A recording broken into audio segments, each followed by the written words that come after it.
अरे अरे घर में आग लग गई, कोई फायर ब्रिगेड वाले को बुलाओ जल्दी। खिड़की में देख, खिड़की में जाके कुछ दिखा। अरे जल्दी कोई पुलिस को फोन करो, अंदर एक लाश पड़ी हुई है। Hello police station.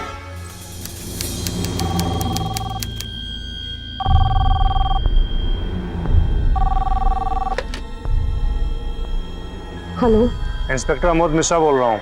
जी। देखिए, हमें कानपुर में एक जली हुई लाश मिली है। हाँ, लेकिन आपको शिनाख्त के लिए आना होगा।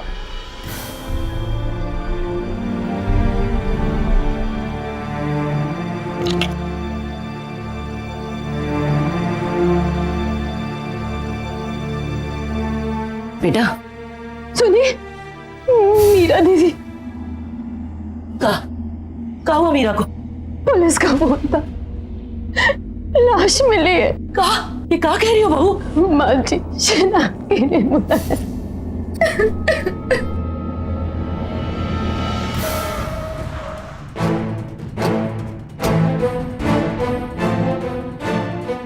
आप लोग आए शिनाख्त के लिए? हाँ जी, हम मीरा की माँ है।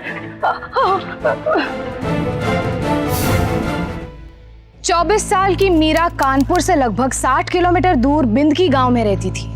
उसका मायका और ससुराल दोनों ही बिंदकी में था, लेकिन अचानक उसकी मौत हो गई और उसकी लाश कानपुर के एक घर में मिली। मेडिकल जांच और हालातों को देखकर यह साफ था कि ये कोई हादसा नहीं था, बल्कि उसकी हत्या की गई थी।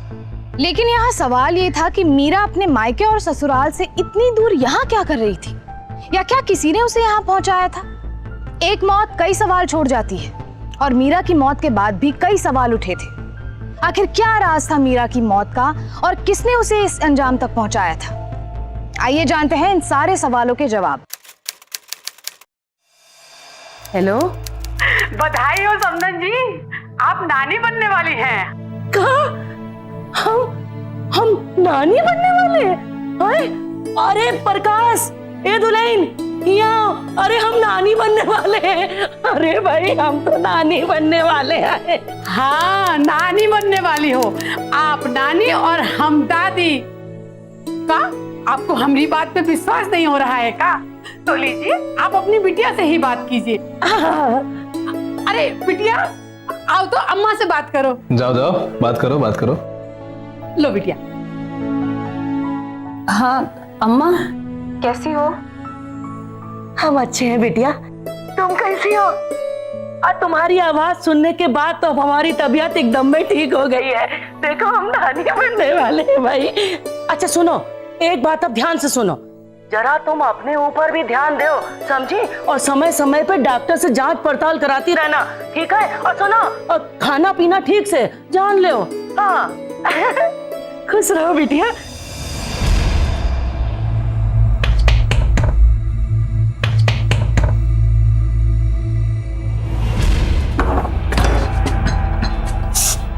आज फिर पी के आए आप? तो ये इतना बोरा कह रही हो? तुम्हारे बाप के पैसे की पिएगा? हैं? चल खाना लगा।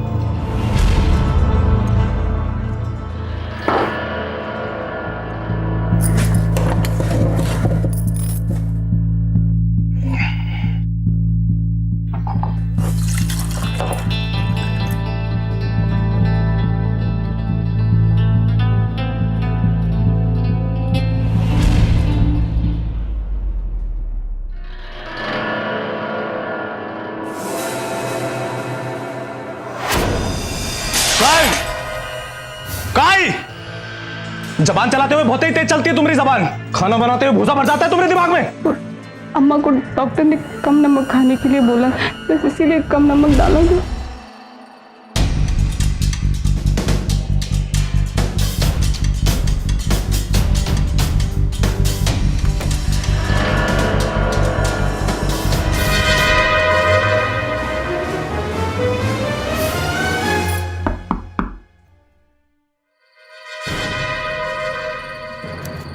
मीरा,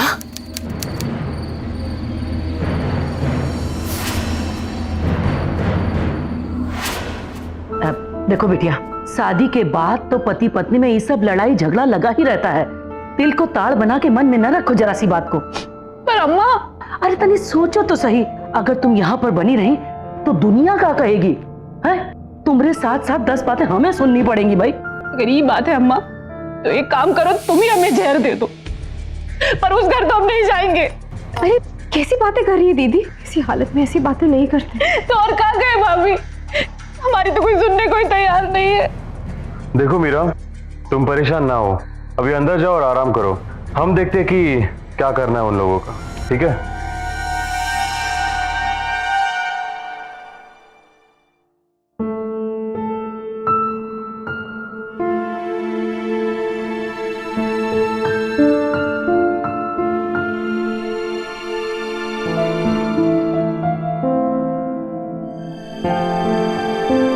दीदी हम समझ सकते हैं कि आप पर क्या गुजर रही है, लेकिन इतनी लंबी जिंदगी पड़ी है आपके आगे।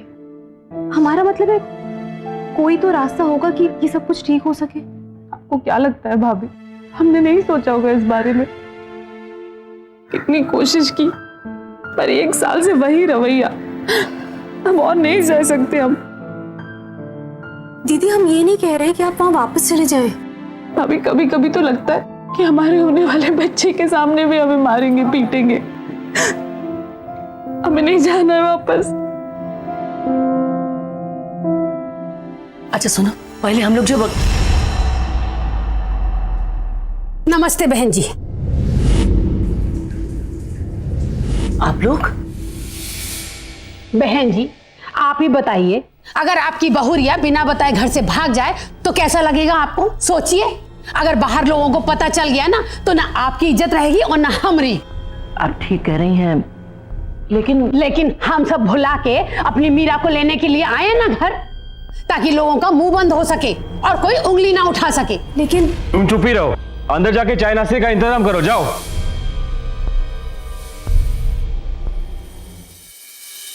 देखो बिटिया, एक औरत को अपनी जिंदगी में बहुत कुछ सहन करना पड़ता है।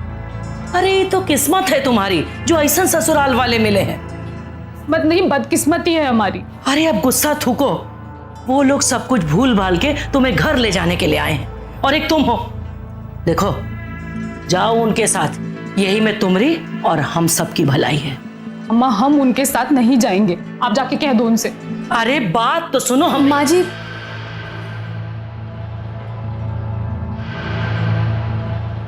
माँ जी दीदी बिल्कुल ठीक कह रही है। उन लोगों ने बहुत बुरा किया इनके साथ, साल भर तक मारपीट गाली गलौज। माँ जी इन्हें वहां वापस भेजना ठीक नहीं होगा।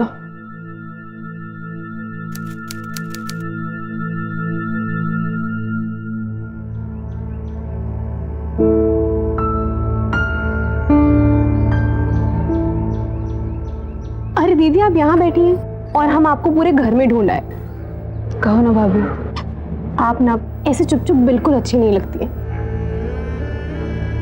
तो क्या करें, अब रहा ही क्या है हमारे पास कहने को। अरे आप ऐसे क्यों कह रही हैं? अभी तो पूरी जिंदगी है आपके आगे दीदी, ऐसे अकेले कैसे काटेंगे?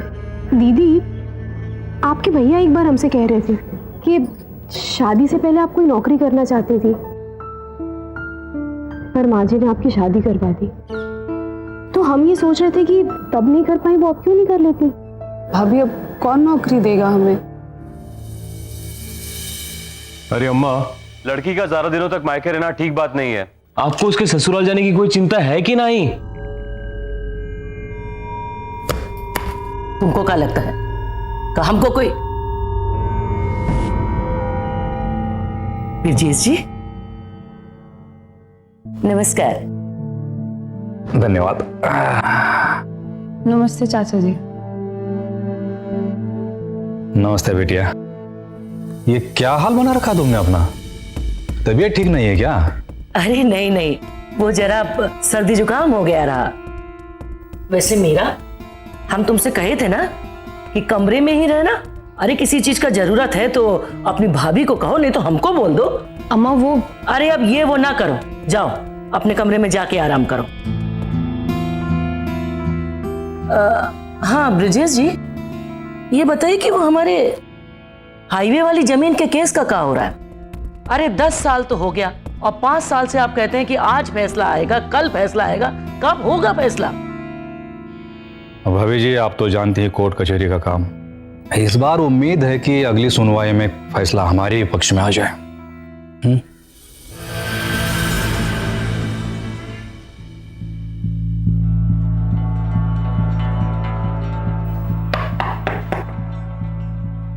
चाचा जी आइए ना, बैठिए ना चाचा जी। बैठेंगे बाद में, पहले ये बताओ बात क्या है? भाभी जी से हम पूछते रहे, उन्होंने तो हमें कुछ नहीं बताया। क्या हुआ है? कोई बात नहीं है चाचा जी। देखो, मुझसे झूठ मत बोलो, वकील हैं हम, इंसान की आंखों में देख के उसके मन को पढ़ लेते हैं। क्या हुआ है? मुकुल बाबू से कोई झगड़ा हुआ है क्या?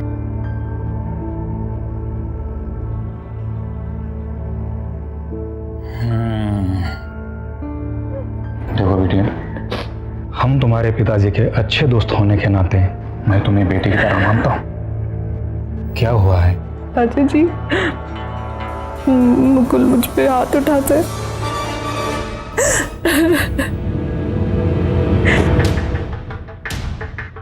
खैर, तुम चिंता मत करो, परेशान होने की कोई बात नहीं है।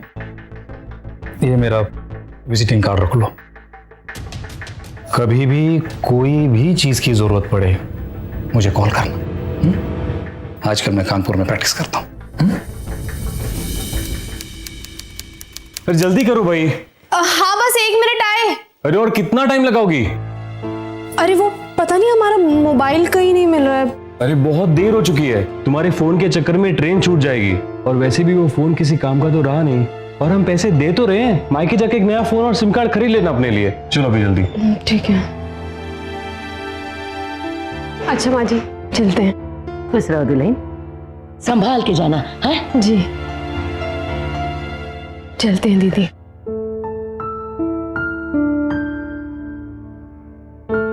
अपना ख्याल रखिएगा। चलो अब चले।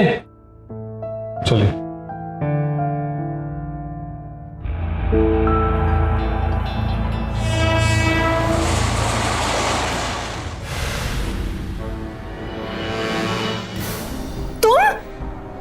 मीरा, तुम यहाँ? तुम्हारी हिम्मत कैसे हुई हमारे कमरे में आने की? देखो मीरा, मेरी बात सुनो। हम लेके आए हैं इन्हें यहाँ। जवाई जी तुमसे कुछ बात करना चाहते हैं। अम्मा, हम इनसे कोई बात नहीं करना चाहते। इनसे कह दो चले जाएं यहाँ से। देखो मीरा, मेरी बात सुनो। हम जानते हैं कि तुम हमसे बहुत ही नाराज हो, लेकिन अब हम तुम्हें लेने आए हैं। आखिरकार कब तक रहोगी? चलो हमारे साथ चलो। हमें तुम्हारी कोई बात नहीं सुननी, और हमने एक बार कह दिया हमें नहीं जाना, मतलब हम नहीं जाएंगे। देख मीरा, लड़की का ज्यादा दिनों तक मायके रहना ठीक बात नहीं है। तू समझ रही ना हम क्या बोल रहे हैं?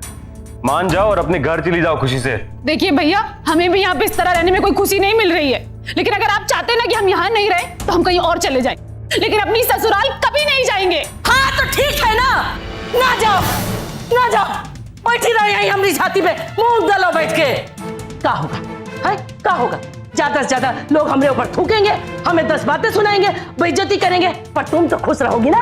ये सब क्या कह रहे हो अम्मा? अरे ठीक कह रहे हैं, बहुत कह लिया, बहुत सुन लिया। अपने जीते जी अब हम इतनी बेइज्जती तो बर्दाश्त नहीं कर सकते। इससे तो अच्छा है कि हम खुद अपनी जान दे दें। अरे तब तो तुम्हारे कलेजे को ठंडक पड़ेगी। तो ले आज हम अपनी जान दे के मानेंगे। जाओ कोई, अरे नहीं अब कोई नहीं रोक सकता हमको। जाओ अपनी जान दे के मानेंगे। अरे कोई ना रोको हमको। अम्मा, ऐसा मत करो अम्मा, हमें माफ कर दो अम्मा। तुम जो बोलोगी हम करेंगे, जैसा कहोगी करेंगे। तुम नहीं चाहती ना हम इस घर में रहे, हम चले जाएंगे अम्मा। हम अभी इसी वक्त अपने पति के घर चले जाएंगे। ऐसा मत करो अम्मा। अम्मा, कई माँ बाप अपनी बेटी का कन्यादान करते ही अपने कर्तव्य की इतिश्री समझ लेते हैं। हमारी संस्कृति में ये माना जाता है कि औरत पति के घर डोली में आती है और अर्थी पर ही निकलनी चाहिए, लेकिन कोई भी परंपरा या संस्कृति किसी की जिंदगी से कीमती नहीं होती, और कानूनन एक औरत का अपने मायके में भी हक होता है और ससुराल में भी, जिससे उसे कोई बेदखल नहीं कर सकता। जो पति शराबी हो और हिंसक हो, उसके पास अपनी बेटी को दोबारा भेजना उसे मौत के मुंह में धकेलना है, और मीरा की माँ और भाई उसके साथ यही कर रहे थे। तो क्या यही बात मीरा की मौत की वजह बनी थी, या फिर दुश्मन कोई और था? बहरहाल मीरा वापस अपने ससुराल में थी और उसे फिर से जिल्लत और हिंसा से गुजरना था।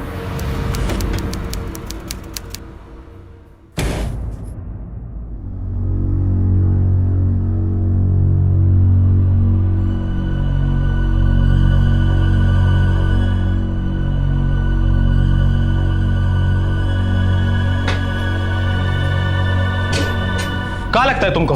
हाँ नहीं, तुमको लगता क्या है कि तुम ससुरा यहाँ से ऐसे घर भाग जाओगी तो हम तुमसे डर जाएंगे का? इस गलत फहमी में बिल्कुल मत रहना तुम। ये जो तुम्हारा तेवर है ना, ये ससुरा यहाँ नहीं चलेगा का?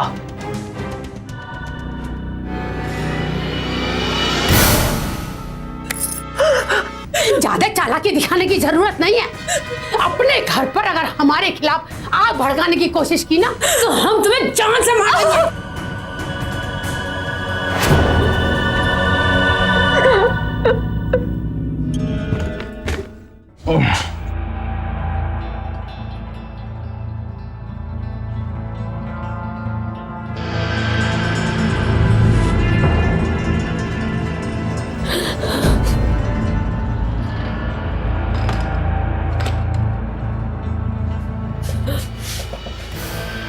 एक और रोना धोना लगा रखा है। हाँ? चला जा बिस्तर में। क्या सुनाई नहीं देता क्या एक बार? अरे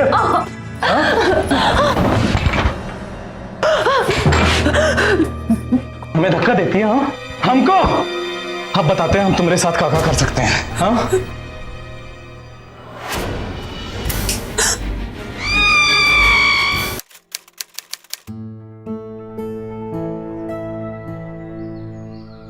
खुश रहो दुल्हन। माँ जी वो दीदी कहीं दिखाई नहीं दे रही है। वो का है ना दुल्हन, जौन दिन तुम अपने मायके गई नहीं ना, उसके अगले ही दिन मीरा अपने ससुराल चली गई। हाँ अच्छा सुनो, तुम हमरे साथ आओ जरा। वो हम कह रहे हैं कि वो जो फाइल है। लेकिन माँ जी दीदी तो वहां जाना नहीं चाहती थी, फिर आपने। देखो दुल्हन, शादी के बाद ना बिटिया ने अपने ससुराल में ही अच्छी लगती, मायके में ज्यादा दिन अच्छी नहीं दिखाई देती। माँ जी आपने बात की उनसे? कैसी है वो वहां? हमारे नए सिम में तो उनका नंबर ही नहीं है, हम बात ही नहीं कर पाए उनसे। भाई हमारा भी बात नहीं हुआ उससे। अब तुम चाहो तो फोन पे बात कर लो, जाओ।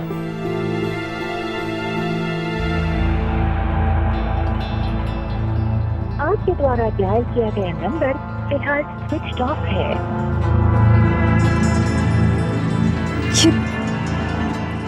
ये दीदी का फोन क्यों बंद आ रहा है? का दुल्हन बात हुई मीरा से?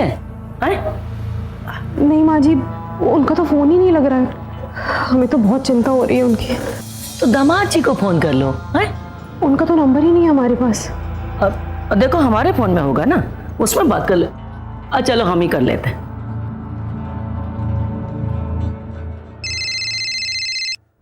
हेलो हेलो दामाद जी, कैसे हैं आप? का आज बहुत ही चिंता हो रही है आपको हमारी? हाँ क्या बात है, आप कुछ नाराज लग रहे हैं। वो का है ना सासू माँ, भगोड़ी तो है तुम्हारी बेटिया। अरे ये कहाँ बके जा रहे हैं दामाद जी? मुझे लगता है इस बार वो अपने प्रेमी के साथ भाग गई है। क्यों काहे नहीं बोलती है? देखिए आप हमारी बेटी पर ये इल्जाम नहीं लगा सकते। आप नहीं जानती थी का कि आपकी बिटिया का शादी से पहले एक चक्कर चल रहा था? नहीं जानती थी आप? सब जानते हुए भी आपने अपनी बिटिया को हमारे घर भेज दिया ताकि इस पूरा समाज में हमारी बदनामी हो जाए। अब आपको ना हम इस समाज के सामने ना नजरें उठाने लायक नहीं छोड़ेंगे, याद रखिएगा आप। हेलो हेलो, क्या वो माँ जी क्या कह रहे हैं? वो कहाँ है मीरा दीदी? माँ जी मीरा फिर से भाग गई। ऐसे नहीं हो सकता माँ जी, ऐसा नहीं हो सकता। वो लोग जरूर झूठ बोल रहे हैं। हमें तो लगता है कि उन्होंने जरूर दीदी के साथ कुछ गलत किया है। माँ जी हमें उनके खिलाफ पुलिस में रिपोर्ट करनी चाहिए। बिल्कुल नहीं, घर की चार दीवारी की बातें दुनिया के सामने आएंगी तो जग हंसाई होगी। हम प्रकाश से बात करते हैं, वो कुछ ना कुछ जरूर करेगा, कहीं ना कहीं से ढूंढ के लाएगा मीरा को। लेकिन माँ जी कह दिए ना, कोई भी ऐसा काम नहीं करना है जिससे घर की इज्जत सरेआम नीलाम हो, समझे तुम?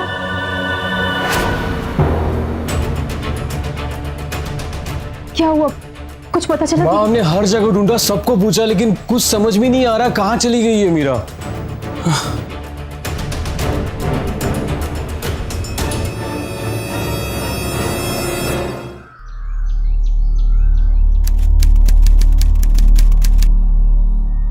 साहब ये क्या बात है? साहब हम गिरिजा हैं, हमें अपने नंदोई के खिलाफ रिपोर्ट लिखानी है। क्यों, क्या किया उसने? साहब 1 हफ्ता होने को आ गया है, हमारी ननद का कोई अता पता ही नहीं है और हमें शक है कि उनके पति ने उन्हें कहीं। तो यकीन के साथ आप कैसे कह सकती हैं आपकी ननद की गुमशुदगी में उसके पति का ही हाथ है? साहब उनका ही हाथ है, आप एक बार चलकर कम से कम उनसे पूछताछ तो कर लीजिए। हमें डर है कि हमारी ननद की जिंदगी खतरे में है।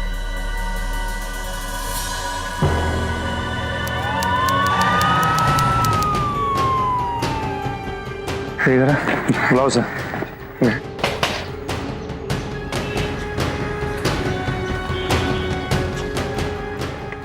मुकुल। जी साहब। मीरा के पति हो? हाँ साहब। 2 हफ्ते से तुम्हारी पत्नी गायब है और तुम्हें कोई अरे साहब गायब नहीं है, भाग गई है। मतलब चरित्रहीन थी साहब, भाग गई है अपने यार के साथ।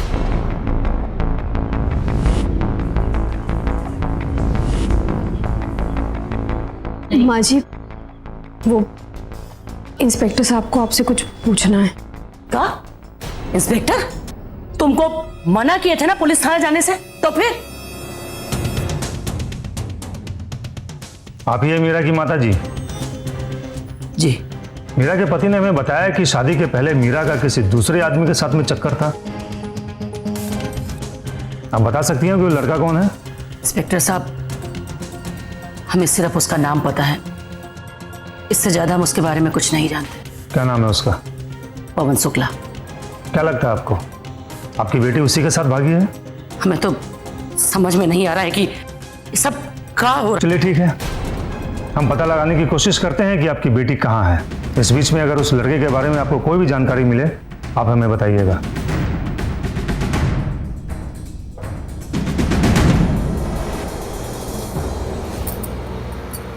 मिल गई तसल्ली है? पूरे समाज में हमारी बेइज्जती करा के। अरे उस मीरा ने नाक कटाने में कोई कमी रखी थी जो तुम पुलिस थाना करने लगी? माँ जी, हमें तो बस वो दीदी की फिक्र हो। बस एक तुम्हें ही तो फिक्र है, हमें तो कोई फिक्र है ही नहीं उसकी। अरे बेटी है वो हमारी बेटी, तुमसे ज्यादा तो हमारा दिल घबरा रहा है। देखो दुल्हन, बात को पुलिस थाना कोर्ट कचहरी तक पहुंचा के तुमने अच्छा नहीं किया, जान ले। मीरा के अचानक बिना किसी को कुछ बताए गायब होने से सभी हैरान थे।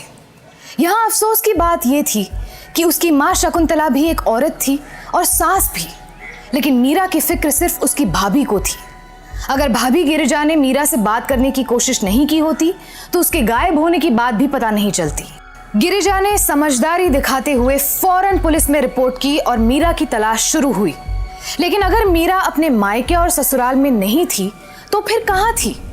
क्या वो सचमुच अपने पुराने दोस्त पवन के साथ चली गई थी या फिर उसके साथ कोई हादसा हुआ था? अरे घर में आग लग गई, कोई फायर ब्रिगेड वाले को बुलाओ जल्दी। खिड़की में जाएगा, कुछ दिखाएगा। अरे जल्दी कोई पुलिस को फोन करो, अंदर एक लाश पड़ी हुई है। Hello police station.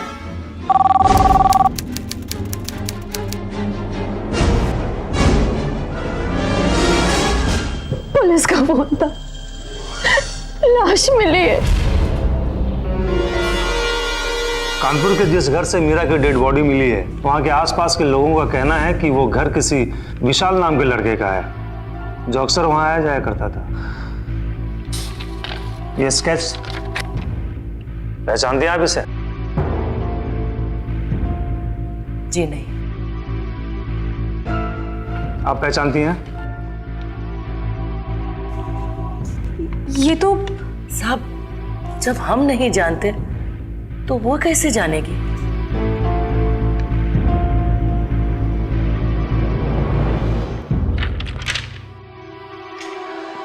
इससे आप जानते हैं? विशाल नाम है इसका।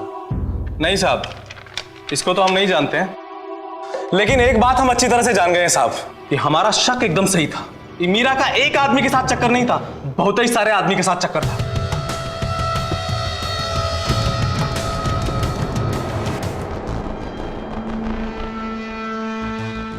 माँ जी, वो फोटो देखकर आपने ये क्यों कहा कि आप उस लड़के को नहीं पहचानती, जबकि आप अच्छी तरह से जानती है कि वो पवन की तस्वीर थी? हमरे पहचानने से का हो जाता दुल्हन, हमारी बिटिया तो वापस नहीं मिलती ना। और अगर हम पवन का नाम सबके सामने ले दिए होते तो मीरा के ससुराल वालों को हम पर उंगली उठाने का पूरा मौका मिल जाता कि वो सच थे और कोर्ट हमारी बिटिया में था। अम्मा, आप शांत हो जाओ। आपने जो भी किया एकदम सही किया। अगर ऐसी बात थी तो आपके सास ने मुझसे झूठ क्यों बोला? क्योंकि वो घबरा गई थी। उन्हें लगा कि अगर वो सच कहेंगी तो लोग उनके और उनकी बेटी के बारे में उल्टी सीधी बातें कहने लगेंगे। इसका मतलब स्केच वाला लड़का पवन ही था। जी। हो सकता है कि मीरा ने ससुराल में पति के अत्याचारों और मायके से ठुकराए जाने के बाद अपने पुराने दोस्त पवन का सहारा लिया हो। फिर उसकी हत्या कैसे हो सकती है? और पवन क्यों गायब था? क्या पवन ने ही उसकी जान ली थी? आखिर वो ऐसा क्यों करेगा? और अगर नहीं तो वो गायब क्यों था? गिरिजा के बयान के बाद पुलिस पवन को ढूंढने में जुट गई और आखिरकार 2 दिन बाद उसका पता भी चल गया। पुलिस ने उसे अरेस्ट कर लिया और उससे पूछताछ की। पूछताछ के दौरान कुछ ऐसा सामने आया जिसने इस केस को एक नया मोड़ दे दिया। अरे बात, हमने मीरा को नहीं मारा, हम मीरा को बहुत प्यार करते, हम उससे शादी करना चाहते, लेकिन हमारी अम्मा ने हमारी शादी कहीं और तय कर दी है। हम एक दूसरे से बहुत प्यार करते हैं। हाँ, पर हम अपनी खुशी के लिए अपनी अम्मा का दिल नहीं तोड़ सकते पवन। और हमें छोड़ के जा सकते? हो सके तो हमें भूल जाओ पवन। मीरा के चेहरे के पास हमारे पास कुछ नहीं बचा था साहब। हमने तो उसे अब कब का भुला के अपनी अलग दुनिया बसा ली थी, लेकिन एक दिन अचानक वो हमें कानपुर के विजयनगर इलाके में दिखाई थी। दिखाई नहीं देता टकर। मीरा यहाँ सर, उसे वहां देखकर हम भी हैरान हो गए। मीरा यहाँ कैसे? उसने बोला कि वो अपने किसी अंकल से मिलने आई है जो वकील है। इतना कह के वो चली गई। फिर 2-3 दिन के बाद उसका कॉल आया। बहुत घबराई हुई थी। बोली कि ब्रजेश अंकल एकदम अच्छे आदमी नहीं है, नौकरी देने के बहाने उन्होंने उसके साथ गलत करने की कोशिश की। वो जैसे तैसे वहां से भाग गई, फिर हमसे मिली। तो क्या सोचा, कहाँ जाओगी? नहीं जानते। अपनी माँ के घर क्यों नहीं चली जाती? अब हमारी किस्मत में जो भी हो पवन, हम खुद ही देखेंगे, पर वहां तो कभी नहीं जाएंगे। सब मीरा के पास रहने के लिए छत नहीं थी, इसलिए हम उसे अपने बचपन के दोस्त विशाल के कानपुर वाले घर पे ले गए। उसकी देखभाल के लिए अक्सर हम वहां जाया करते थे। आस पड़ोस में नए लोग थे, तो इसलिए सबको हमने अपना नाम विशाल बताया। ब्रजेश वकील को जानते हो? हाँ सर।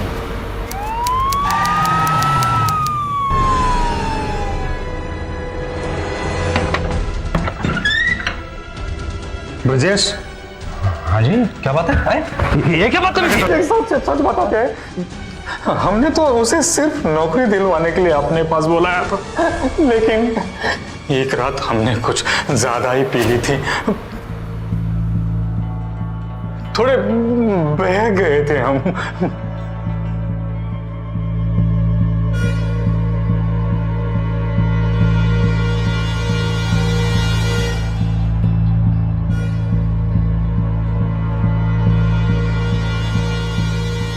चाचा जी, आप यहाँ क्या कर रहे हैं? बोलो मत, हम कुछ नहीं करेंगे। बस हमारी मदद का इतना सा एहसान चुका दो तुम्हारे साथ, बस एक बार। इतना ही हुआ। हम सच बोल रहे हैं। उसके बाद वो कहाँ चली गई हमें नहीं पता।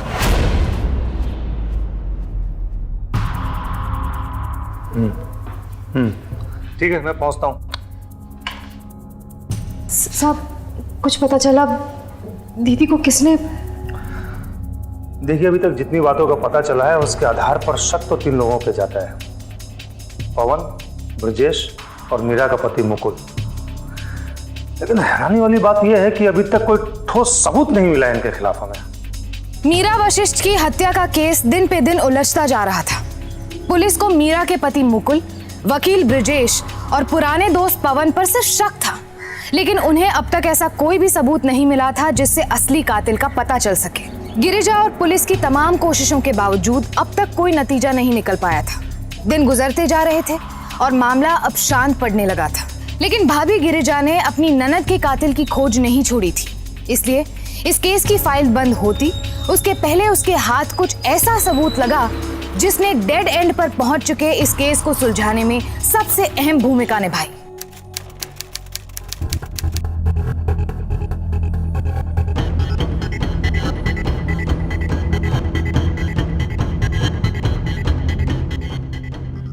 ये तो हमारी सिम लगती है।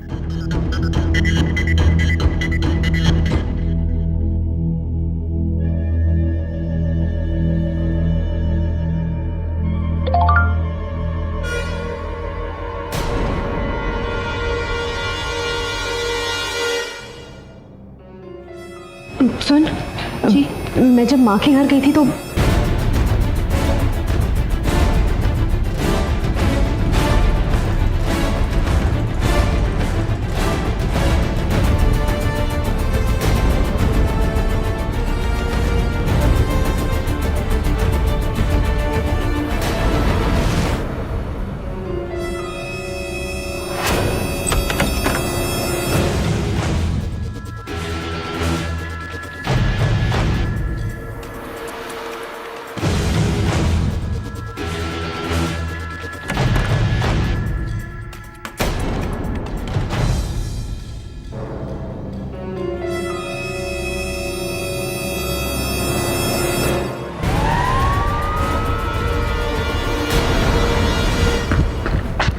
अरे मंडी पहुंचने से पहले अनाज गायब। आजा आजा आजा आजा चल चल साहब अरेस्ट कर। अरे रोशन लेके चल। अरे साहब कहाँ लेके जा रहे हैं? अरे साहब ये तो सही। अरे साहब, अरे क्या किए हम लोग? क्या किए हैं अभी बताते हैं क्या किए हैं।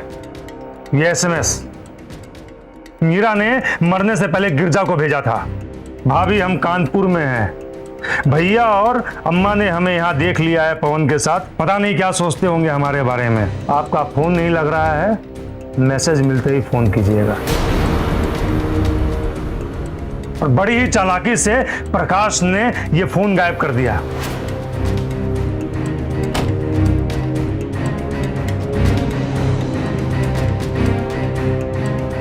और गिरजा को उसके मायके भेज दिया ताकि मीरा और गिरजा में बात ना हो सके। पता नहीं हमारा मोबाइल कहीं नहीं मिल रहा है। तुम्हारे फोन के चक्कर में ट्रेन छूट जाएगी। मायके जाके एक नया फोन और सिम कार्ड खरीद लेना अपने लिए। लेकिन बदकिस्मती है आप लोगों की, वही पुराना सिम गिरजा को उससे कमरे से मिला।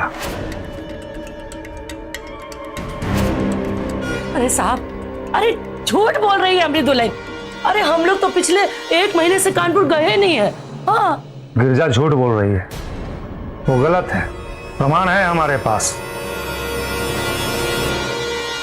गिरजा को गाड़ी से मिली है रसीद।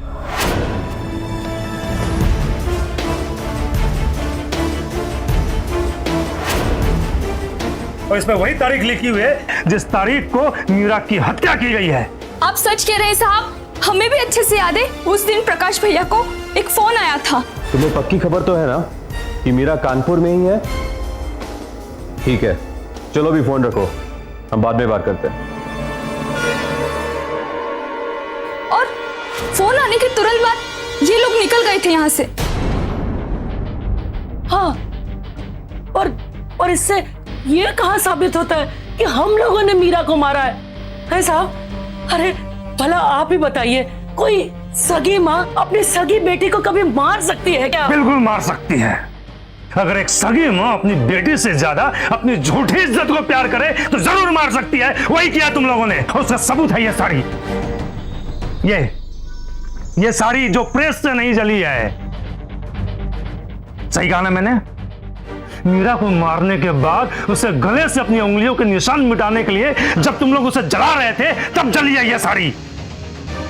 सारी सच्चाई सामने आ गई है। झूठ नहीं बोल सकती हो तुम। बोलो तुम ही ने मारा उसे। हाँ, मारे, हम ही मारे अपनी बिटिया को इन हाथों से। और साहब, हम क्या करते? बहुत समझाए कि बिटिया ससुराल चली जाओ, पर तुम समझ ही नहीं रही थी। तो हम क्या करते? अपनी इज्जत बचाने के लिए, अपने समाज में मुंह दिखाने के लिए हम मार दिए। हमरा एक आदमी कानपुर से हमको फोन किया कि उसने मीरा को पवन के साथ कानपुर में देखा है, तो हम लोग फौरन वहां के लिए चल पड़े।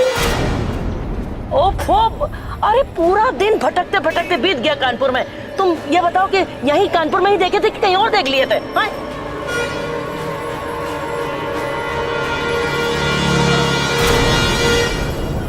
पवन जल्दी चलो। ठीक से नहीं बैठी हो? अरे अम्मा और भैया ने हमें देख लिया, जल्दी चलो। ए बचवा, अरे हम मीरा को यहीं से देखे पवन के साथ जाते। तनी गाड़ी घुमाओ, जल्दी घुमाओ। उसके बाद साहब हमने मीरा का पीछा किया और हमें उसके ठिकाने का पता चल गया।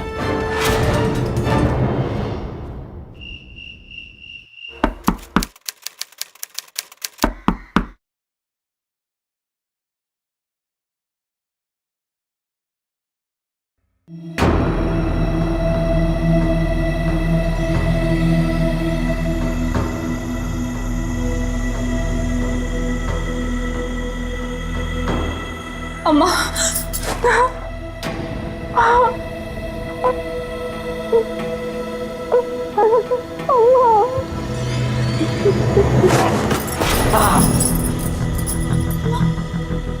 हम कहे थे ना, कहे थे शांति से अपनी ससुराल चली जाओ, पर नहीं, तुमको तो समझे नहीं आ रहा था। बहुत समाज में नाक कटा चुकी हमारी, बहुत बेइज्जती करा चुकी है। अपने पति को छोड़ के यहाँ ही 2 टके के लौंडे पवनवा के साथ रंगरेलियां मना रही हो। नहीं अम्मा, हम कुछ गलत नहीं किया अम्मा। पवन तो बस हमारी मदद कर रहा था अम्मा। बस बहुत हो गया।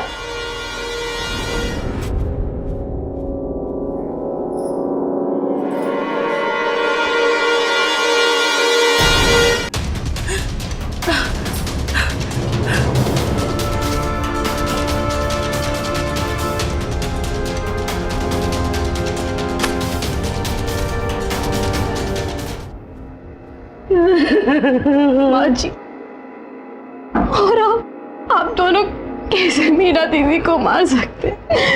कैसे माँ जी, कैसे?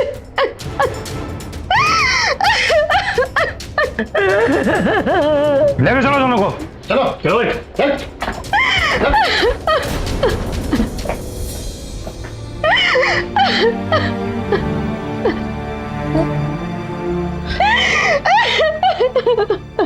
मीरा की माँ और भाई जिन पर वो सबसे ज्यादा भरोसा करती थी, उन्होंने ही अपनी झूठी इज्जत के लिए उसकी बेरहमी से हत्या कर दी। ऐसी इज्जत किस काम की जो एक माँ को अपनी बेटी और एक भाई को अपनी बहन का हत्यारा बना दे। मीरा को ना ससुराल ने सहारा दिया और ना ही मायके ने। और इन सब से अलग, जब वो खुद अपने पैरों पर खड़ी होने की कोशिश कर रही थी तो उन्हें वो भी मंजूर नहीं था। कहते हैं कि एक औरत ही औरत को समझ सकती है, लेकिन ये घटना उन क्रिमिनल केसेस में से है जिनमें एक औरत ही औरत की सबसे बड़ी दुश्मन साबित हुई। लेकिन मीरा की भाभी गिरिजा भी एक औरत थी जिसने अपने परिवार के खिलाफ जाकर अपनी ननद को इंसाफ दिलाया। सबूतों के आधार पर अदालत में शकुंतला वशिष्ठ और प्रकाश वशिष्ठ को मीरा की हत्या करने के जुर्म में आईपीसी सेक्शन 302 के तहत उम्र कैद की सजा हुई।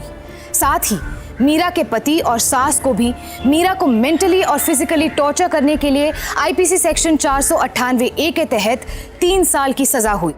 उसकी मजबूरी का फायदा उठाने वाले वकील को भी मीरा के मोलेस्टेशन के लिए आईपीसी सेक्शन 354 के तहत 2 साल की सजा सुनाई गई। यहाँ मीरा की सबसे बड़ी कमजोरी थी उसका फाइनेंशियली डिपेंडेंट होना, लेकिन हमारा मानना है कि असल कमजोरी मानसिक होती है, और अगर एक औरत मानसिक तौर पर आत्मनिर्भर और मजबूत हो तो वो खुद अपना सहारा बन सकती है। मीरा ने भी कोशिश की थी, लेकिन तब तक बहुत देर हो चुकी थी। हम आपसे ये नहीं कह रहे हैं कि आप अपने परिवार वालों पर भरोसा ना करें, लेकिन सावधान रहना जरूरी है क्योंकि अपराधी किसी भी शक्ल में और किसी भी रिश्ते में हो सकता है। फिर होगी आपसे मुलाकात जुर्म से जंग की सच्ची घटना के साथ। तब तक सतर्क रहें, सुरक्षित रहें, सावधान रहें। सावधान इंडिया, इंडिया फाइट्स बैक। तो सावधान